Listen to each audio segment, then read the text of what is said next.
Hello viewers, আজকের রেসিপির জন্য আমি নিয়েছি খানিকটা ময়দা এখানে আর দিচ্ছি সামান্য পরিমাণ নুন আর চিনি। এবার শুকনো উপকরণগুলোকে ভালো করে একটু মিলিয়ে নিচ্ছি। মেলানো হয়ে গেছে, এর মধ্যে দিয়ে দিচ্ছি 2 চামচ মতো আমি রিফাইন তেল। রিফাইন তেলটা দিয়ে ভালো করে একটু আমি মাখিয়ে নেব। তো আমি একটা থালার মধ্যে এই কাজটা করছি, তোমরা চাইলে কিন্তু যে কোনো বড় পাত্রের মধ্যে যে কোনো বাটি গামলা যার ইচ্ছা তোমরা করতে পারো তার মধ্যে। তো এবার দেখো মাখতে মাখতে দেখবে এরকম হাতের সাহায্যে একটু মুষ্টি করে নিলে দেখবে গুটলি মতো পাকাচ্ছে, তখন বুঝতে পারবে যে মাখাটা একদম ঠিকঠাক হয়েছে। তো এবার এর মধ্যে আমি দিয়ে দেবো অল্প অল্প করে জল। তোমরা চাইলে কিন্তু এখানে ওয়ার্ম ওয়াটার উষ্ণ গরম জলও ব্যবহার করতে পারো। তো এবার আমি অল্প অল্প করে জল দেব আর ময়দাটা দিয়ে একটা মসৃণ ডো বানিয়ে নেব। তো এরকম করে আমি মেখে মেখে অল্প অল্প জল দিয়ে মসৃণ করে ডোটা বানিয়ে নিচ্ছি। তো দেখো মসৃণ করে মাখা হয়ে গেছে, এবার এটা কিছুক্ষণ রেস্টে থাকবে। ততক্ষণ চলো আমরা কিছু সবজি কেটে নিই।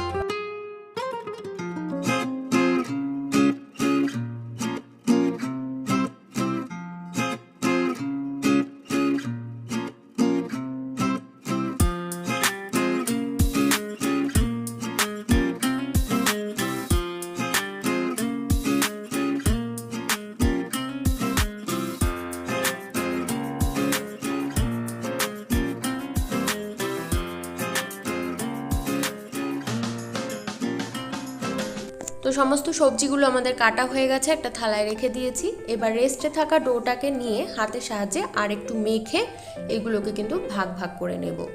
তোমরা যে কটা রোল বানাবে সেই কটা এরকমভাবে গুটলি করে নেবে। তো এবার হাতের সাহায্যে একটু বলের আকারে শেপ দিয়ে নিলাম। এবার ঢাকা দিয়ে রাখবো। বাকি বলগুলো একটা নিয়ে নিচ্ছি, নিয়ে শুকনো ময়দার সাহায্যে আমি বেলে নিচ্ছি। তো রুটির মতো করেই কিন্তু বেলতে হবে, তবে যতটা পারো পাতলা করে বেলে নেবে। তো আমি পাতলা করে বেলে নিচ্ছি, কারণ রুটি কিন্তু আমাদের এখানে ফুলিয়ে ভাজার দরকার নেই। এক্ষেত্রে তোমরা কিন্তু একটু চিড়েও দিতে পারো রুটিটাকে।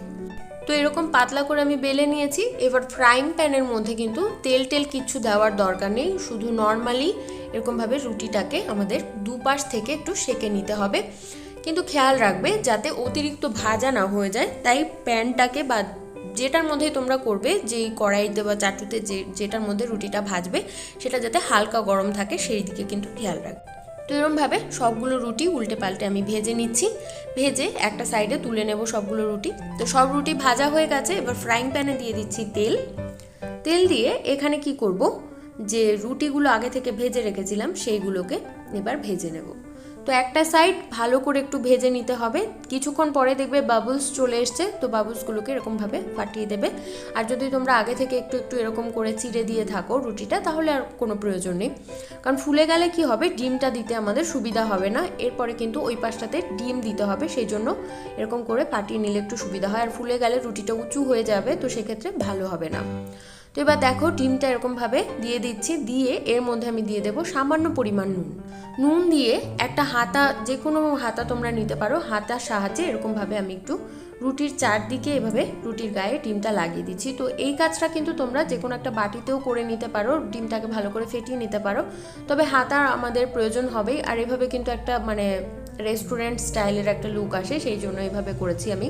তো এবার দেখো সাঁড়াশি দিয়ে এরকমভাবে উল্টে নিচ্ছি। তো তোমরা তোমাদের যেভাবে পছন্দ সেভাবে কিন্তু করতে পারো, আর চাইলে কিন্তু তোমরা সাঁড়াশির সাহায্য ছাড়া যেভাবে তোমাদের সুবিধা হয় খুন্তি দিয়েও করতে পারো।